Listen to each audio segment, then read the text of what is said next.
The War with Grandpa by Robert Kimmel Smith. Chapter 28.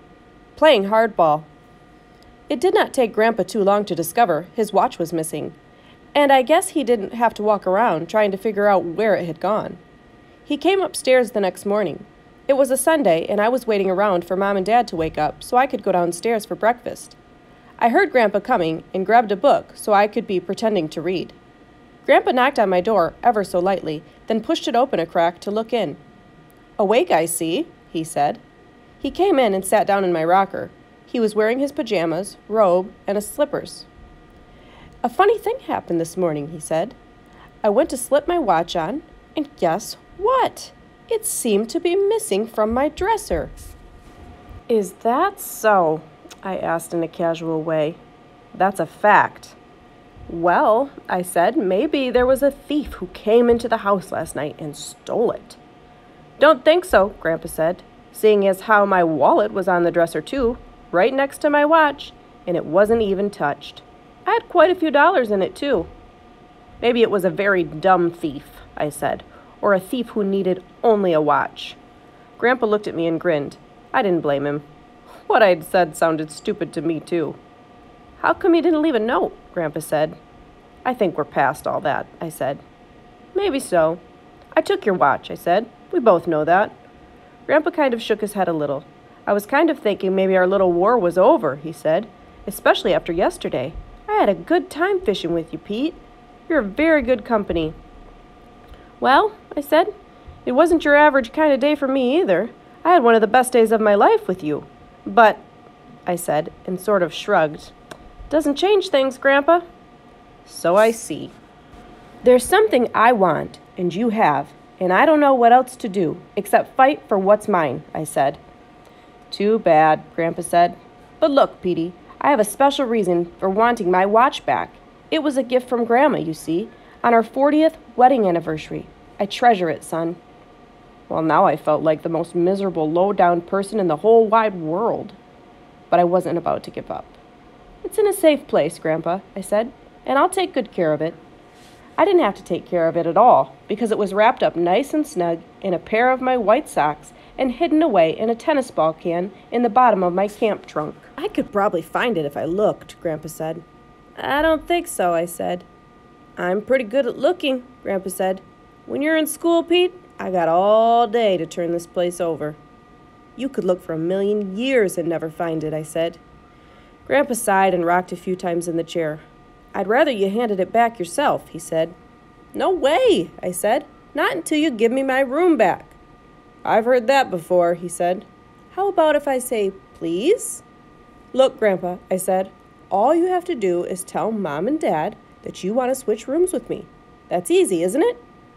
Grandpa took a long look in my eyes, rocking so gently in my chair. "You're really like a broken record, you know that?" he said. "I only want what's rightly mine," I said. "So," Grandpa said, "now we're playing hardball, eh?" "I'm not playing," I said. "No room, no watch." "Fair enough," Grandpa said. He got up and slowly walked to the door. "But from now on," he said, "you'd better watch out." Chapter 29. Waiting for the other shoe to drop. Did you ever know something terrible was going to happen, but you didn't know when? That's the way I felt the whole time when Grandpa waited before striking back at me. It was real smart of him. Diabolical, if you want to know the truth. I walked around going crazy for about a week. I mean, it's hard to be calm when someone is going to do something to you and you don't know what it is or when it is going to happen. I lay awake without sleeping a few nights, wondering when the blow was going to come down.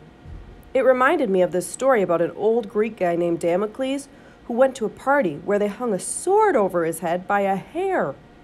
It had to be either a very skinny sword or a very fat hair. But either way, it couldn't have been too comfortable to be waiting for that sword to come down and slice you into human chicken parts.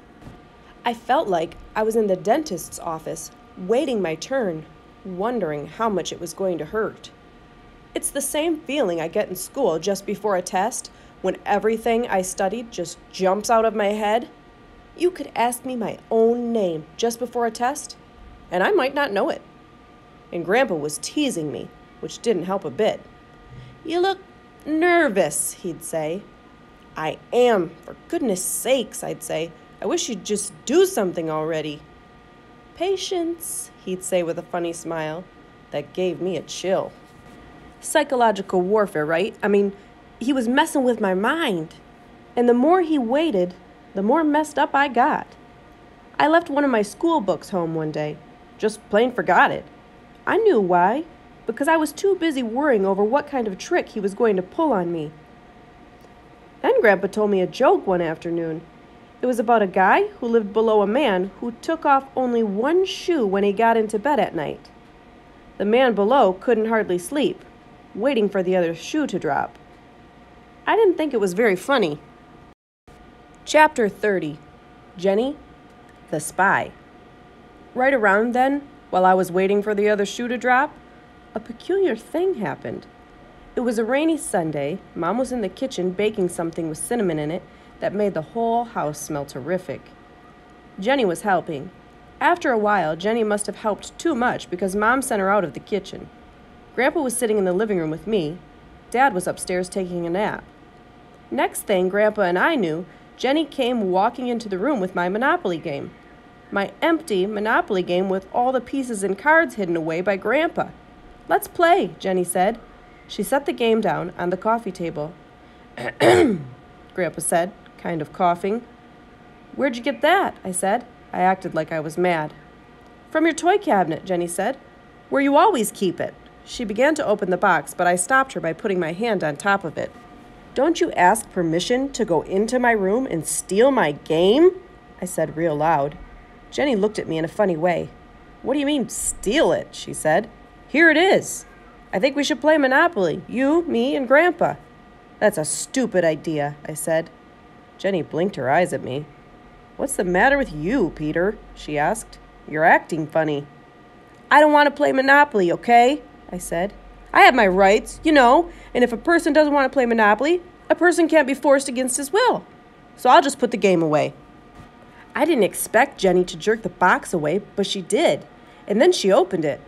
"I'll play with Grandpa then, if you're going to be so mean," she said. I looked at Grandpa and he looked at me. We both knew what was coming next. "Hey, where are all the pieces and cards and stuff?" Jenny asked. "There's just a Monopoly board and nothing else in the box." There was a very long and very embarrassing silence. Jenny stared at me and at Grandpa. I couldn't think of what to say. Grandpa began to whistle. And then Jenny found the note I'd stupidly left in the box. "Two can play at this game," she read aloud. "But you can't play this game now. Signed, the old man?" She looked mystified. "Who is the old man?" she asked.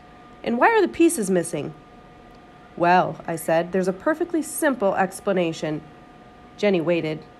I waited too, because I couldn't think of a perfectly simple explanation.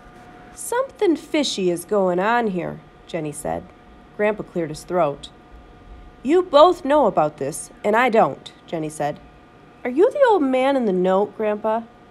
Are you playing a trick on Peter?" "Me?" Grandpa said. "Me? Don't be silly. Why would I play a trick on Peter?" Jenny thought about that for no more than a second. "It is you, Grandpa. That's why you look so guilty. I wish you'd tell me. You know I can keep a secret." "Stuff and nonsense," Grandpa said in a huffy way, like he was being insulted. "One of Pete's friends did this, I'll bet. Isn't that right, Pete?" "Huh?" I said. Yeah, right." "Who?" asked Jenny. "The older one," Grandpa said. "That's right," I said. "Steve did it. He's a lot older than me, and sometimes he calls himself the old man." "Steve isn't a lot older than you," Jenny said. She would make a great detective, I was thinking. "Sure he is," I said. "Months and months." "So where did Steve hide all the Monopoly pieces?" Jenny asked. "Why don't you get them, Peter, so we can play, okay?" "Well," I said. "You go upstairs and get them, Pete," said Grandpa, who stood up from the couch. "And I'll just step up to my room and get me a sweater. It's kind of chilly in here." Now I understood what was happening. So I ran up to my room like I was getting the Monopoly stuff while Grandpa retrieved it from wherever he had hidden it. I met him outside my old room. "A narrow escape there," he said.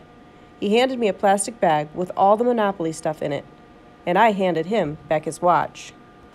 "Thanks," he said, and slipped the watch onto his wrist.